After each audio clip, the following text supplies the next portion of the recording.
Surgery లేకుండా sciatica, spondylitis, frozen shoulder కి కేవలం 45 నిమిషాలలో నొప్పి లేని అత్యాధునిక చికిత్స ప్రాణ పెయిన్ క్లినిక్. బాలకృష్ణ గురించి చెప్పమంటే ఎవరు చెప్పినా ఒక్కటే చెప్తారు. ఆయనది చిన్న పిల్లోడి మనస్తత్వం అంటారు.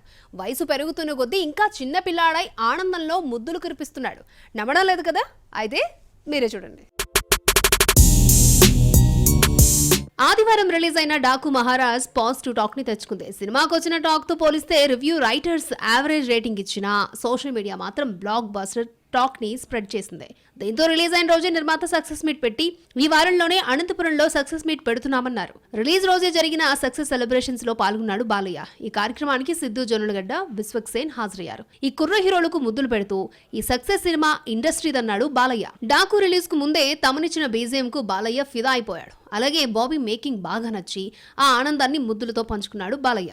డాకు సెలబ్రేషన్స్ లో బాలయ్య హుషారుగా చిందులేశాడు. దబిడి దబిడి సాంగ్ కి ఊర్వశి రౌతాలతో కలిసి ఆడిపాడాడు. దబిడి దబిడి సాంగ్ లో 2 చేతులతో కొట్టే స్టెప్ కు విమర్శలు రావడంతో సినిమాలో దాన్ని తీసేశారు. కానీ సెలబ్రేషన్స్ లో మాత్రం ఆ స్టెప్ ను బాలయ్య వదిలిపెట్టలేదు. బాలయ్య డాకు మహారాజ్ తో తన రికార్డును తానే బ్రేక్ చేసుకున్నాడు. డాకు మొదటి రోజు 56 కోట్ల గ్రాస్ కలెక్ట్ చేసిందని మేకర్స్ ప్రకటించారు. వీరసింహారెడ్డి 54 కోట్లు కలెక్ట్ చేయగా 2 కోట్లు అదనంగా రాబట్టింది. వీరసింహారెడ్డి వరల్డ్ వైడ్ 2000 థియేటర్స్ లో రిలీజ్ అయితే డాకు 1600 స్క్రీన్స్ లో రిలీజ్ అయింది. 400 స్క్రీన్స్ తక్కువైనా 2 కోట్లు ఎక్కువ కలెక్ట్ చేయడం విశేషం. ఆడియన్స్ అందరూ సంక్రాంతి సినిమాలు చూసే హడావిడిలో ఉన్నా తండేల్ మాత్రం ఇదే పండుగతో ప్రమోషన్ లో స్పీడ్ పెంచింది. హైప్ తీసుకొచ్చేందుకు ఆల్రెడీ హిట్ అయిన బుజ్జితల్లి సాంగ్ వీడియోను రిలీజ్ చేసింది. హీరో హీరోయిన్లు చైతు, సాయి పల్లవి పర్ఫార్మెన్స్ తో ఇంప్రెస్ చేస్తూ తండేల్ కి హైప్ తీసుకొచ్చారు. ఎలాగో మీరే చూడండి. తండేల్లో నాగ చైతన్య జాలరిగా, భార్యగా సాయి పల్లవి యాక్ట్ చేసింది. వేటకు వెళ్లిన చైతును పాకిస్తాన్ పోలీసులు అరెస్టు చేసి జైల్లో పెడతారు.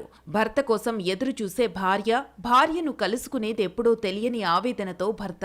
ఈ హార్ట్ టచింగ్ సీన్ లో ఎమోషన్ ని మరింత పెంచేలా బుజ్జితల్లి సాంగ్ వస్తోంది.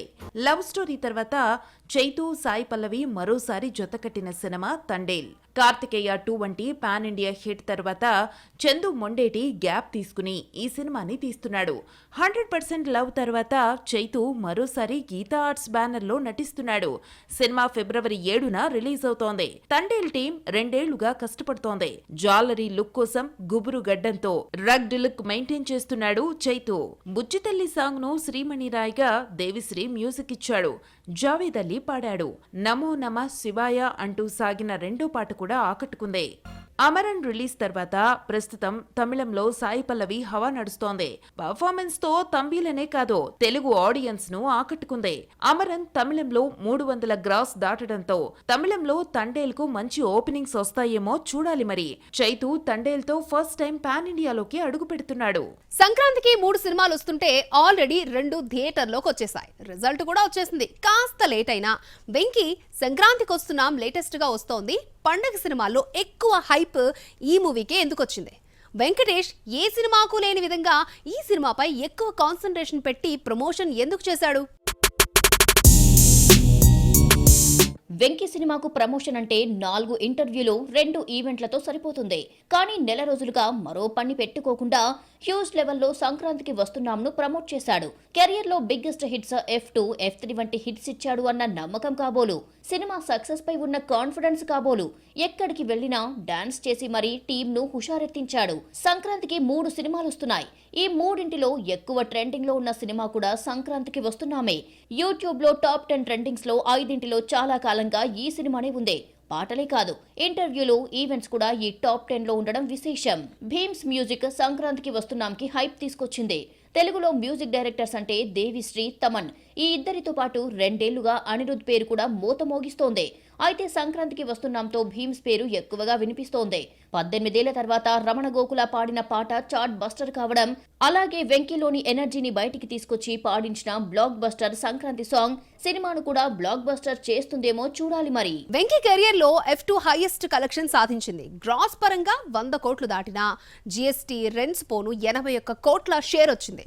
మరొకసారి అనిల్ రావిపూడి డైరెక్షన్ లో నటిస్తున్న సంక్రాంతికి వస్తున్నాంతో 100 కోట్ల షేర్ ఫీట్ దాటాలన్న లక్ష్యంతో వెంకీ బరిలోకి దిగుతున్నాడు.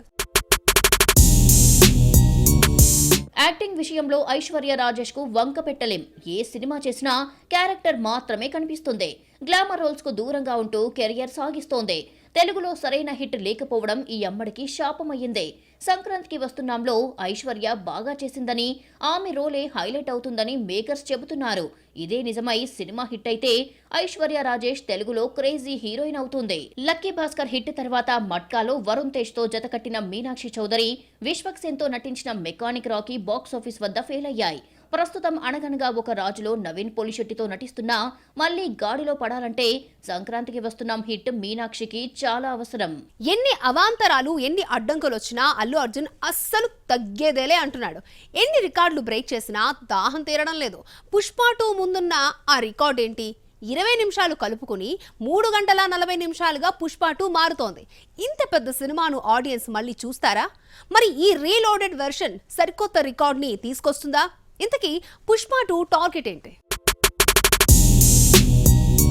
పుష్ప 2 వచ్చి 40 రోజులైంది. తెలుగులో కలెక్షన్స్ తగ్గినా హిందీలో ఇప్పటికీ మంచి వసూలును రాబడుతోంది. హిందీలో 700-800 కోట్లు కలెక్ట్ చేసిన ఫస్ట్ సినిమాగా నిలిచింది.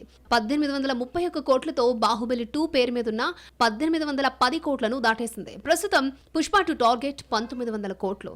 ఆ తర్వాత దంగల్ పేరు మీదున్న 2000 కోట్లు దాటేయాలి. దంగల్ రికార్డ్ బ్రేక్ చేయడం కష్టమే అయినా ముందు 1900 కోట్ల మార్కుని చేరుకోవాలి. దీన్ని రీచ్ కావడం కోసం 20 నిమిషాల ఆటను కలిపి రీలోడెడ్ వెర్షన్ ని 17 నుంచి ప్రదర్శించనున్నారు. పుష్ప 2 3 గంటల 20 నిమిషాలతో రిలీజ్ అయింది. నిడివి ఎక్కువైనా బోర్ కొట్టించకుండా తీశారు. లెంగ్త్ ఎక్కువైందని కట్ చేసిన ఫిల్మ్ లో నుంచి 20 నిమిషాలు కలుపుతున్నారు. 11 నుంచి పుష్ప 2 రీలోడెడ్ వెర్షన్ ప్రేక్షకుడు 3 గంటల 40 నిమిషాలు సీట్లో కూర్చోవాలి. ఇంటర్వెల్ యాడ్స్ కలిపి 4 గంటలు థియేటర్లో గడపాలి. రానుబోను ప్రయాణంతో ఒక పూట పుష్పకి కేటాయించాలంటూ ట్రోల్ చేస్తున్నారు నెటిజన్లు. అసలు ఈ రీలోడెడ్ వెర్షన్ ను 11 తీసుకొస్తున్నామని ముందుగా ప్రకటించారు. 10 వస్తున్న గేమ్ చేంజర్ ని టార్గెట్ చేస్తూ రీలోడెడ్ వెర్షన్ ని దింపుతున్నారని మెగా ఫ్యాన్స్ ట్రోలింగ్ స్టార్ట్ చేశారు. దీంతో సంక్రాంతి సినిమాలన్నీ రిలీజ్ అయిన తర్వాతే వివాదం లేకుండా 17 నుంచి రీలోడెడ్ వెర్షన్ ని ప్రదర్శించనున్నారు. తెలుగు రాష్ట్రాల్లో ఇప్పటికే పుష్ప 2 వసూలు తగ్గగా కలిపిన 20 నిమిషాలను చూడడానికి ఆడియన్స్ ఇంట్రెస్ట్ చూపిస్తారో లేదో చూడాలి. మరి లేదంటే హిందీ వసూళ్లు పెంచుకోవడానికి ఇలా చేస్తున్నారేమో. విజయ్ నటిస్తున్న 69వ సినిమా బాలకృష్ణ భగవంత్ కేసరికి రీమేకా? ఇది చాలా కాలంగా నడుస్తున్న చర్చ అయినా తమిళ కమేడియన్ వీటీవీ గణేశన్ మరొకసారి తెరపైకి తెచ్చాడు. భగవంత్ కేసరి రీమేక్ అని ఆయన చెప్తుంటే అనిల్ రావిపూడి ఎందుకు చెప్పనివ్వలేదు? Was the story. విజయ్ నటిస్తున్న 69వ సినిమా హెచ్వి వినోద్ డైరెక్షన్ లో రూపొందుతోంది. బాలకృష్ణ అనిల్ రావిపూడి కాంబోలో తెలుగులో హిట్ అయిన ఈ సినిమా తమిళ్ రీమేక్ లో విజయ్ నటిస్తున్నాడు అన్న న్యూస్ వస్తున్నా మేకర్స్ ఇంకా క్లారిటీ ఇవ్వలేదు. విజయ్ పూజా హెగ్డే జంటగా మొదలైన షూటింగ్ జరుపుకుంటోంది. సంక్రాంతికి వస్తున్న మ్యూజికల్ నైట్ లో పాల్గొన్న కమెడియన్ గణేశన్ అనిల్ రావిపూడి గురించి చెబుతూ భగవంత్ కేసరి రీమేక్ ప్రస్తావన తీసుకొచ్చారు. చెప్పొద్దని అనిల్ ఎంత వారించినా హింట్ ఇవ్వడమే కాదు భగవంత్ కేసరి రీమేక్ అన్న విషయాన్ని బయటపెట్టేశాడు. గణేశన్ తగ్గేదే లేదంటూ విజయ్ 69వ సినిమా భగవంత్ కేసరి అని లీక్ చేసేశాడు. దీంతో అనిల్ వివరణ ఇవ్వాల్సి వచ్చింది. విజయ్ ను కలిసిన మాట వాస్తవమేనని, అది వేరే సందర్భమని క్లారిటీ ఇచ్చాడు. భగవంత్ కేసరి రీమేక్ అని మేకర్స్ అఫీషియల్ గా అనౌన్స్ చేయకుండా మాట్లాడడం సరికాదు అన్నారు. పొలిటికల్ పార్టీ పెట్టిన విజయ్ 2026 ఎలక్షన్స్ లో పోటీ చేస్తున్నాడు. సెట్స్ పై ఉన్న 69వ సినిమా తర్వాత యాక్టింగ్ కి గుడ్ బై చెప్పేసి రాజకీయాలతో బిజీ అయిపోతాడు. Last movie GOAT Vijay political career కి ఏమాత్రం ఉపయోగపడలేదు. చివరి సినిమాతో మంచి సందేశం ఉండేలా జాగ్రత్త పడిన విజయ్ భగవంత్ కేసరి రీమేక్ లో నటిస్తున్నాడు. 69వ సినిమా పోస్టర్ పై ఉన్న the torch bearer of democracy అనే క్యాప్షన్ ని బట్టి చూస్తే పొలిటికల్ బ్యాక్ డ్రాప్ గా ఉంటోంది అనిపిస్తోంది. మరి భగవంత్ కేసరి రీమేక్ నిజమైతే శ్రీలీల రోల్ ను తమిళ్లో మమితా బైజు చేస్తోంది. ప్రేమలతో గుర్తింపు తెచ్చుకున్న మమిత విజయ్ 69లో నటిస్తోందన్న న్యూస్ చాలా కాలంగా చక్కర్లు కొడుతోంది. కిరణ్ అబ్బవరం సినిమా నుంచి ఫస్ట్ సింగిల్ వచ్చిందంటే హీరోయిన్ వెంట పడుతూ పాడుకునే పాట అయి ఉండాల్సిందే. కాతో ఈ సెంటిమెంట్ కి బ్రేక్ వేశాడు. అయితే కొత్త సినిమా దిల్ రూబాతో మళ్ళీ లవర్ బాయ్ అవతారం ఎత్తాడు. ఎలాగో మీరే చూడండి. కా సినిమాతో హిట్ కొట్టి బౌన్స్ బ్యాక్ అయిన కిరణ్ అబ్బవరం మళ్ళీ ప్రేమలో పడిపోయాడు. కా మినహాయిస్తే ప్రతి సినిమాలోనూ లవ్ స్టోరీ నడిపాడు. దిల్ రుబా అంటూ మళ్ళీ లవ్ స్టోరీతోనే వస్తున్నాడు.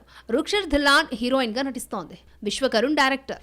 కిరణ్ అబ్బవరం రాజావారు రాణిగారు సినిమాతో హీరోగా పరిచయం అయ్యారు. రెండో సినిమా ఎస్ఆర్ కళ్యాణ మండపం హిట్ తో క్రేజ్ వచ్చింది. ఆ తర్వాత ఫ్లాపులు వెంటాడినా వరుస పెట్టి సినిమాలు చేస్తున్నాడు. 6 డజన్ సినిమాలు చేస్తే వినరో భాగ్యము విష్ణు కథ ఒక్కటే ఓకే అనిపించుకుంది. వరుస డిజాస్టర్స్ తో సతమతమవుతున్న కిరణ్ ప్రేమలో నుంచి బయటకొచ్చి లవ్ స్టోరీ లేకుండా కాతో అదిరిపోయి హిట్ కొట్టాడు. దిల్రుబా డిఫరెంట్ లవ్ స్టోరీతో వస్తోందా అనిపిస్తోంది. లవ్ లో ఉన్న వాళ్ళ కోసమే కాదు, బ్రేకప్ అయిన వాళ్ళ కోసం కూడా అని హీరో చెప్పుకొచ్చాడు. సినిమాను ఫెబ్ లో రిలీజ్ చేస్తున్నట్లు ప్రకటించినా డేట్ ఇవ్వలేదు. ఈసారి మనసును హత్తుకునే లవ్ స్టోరీతో వస్తున్నామని, సినిమా ఖచ్చితంగా నచ్చుతుంది అన్నాడు కిరణ్.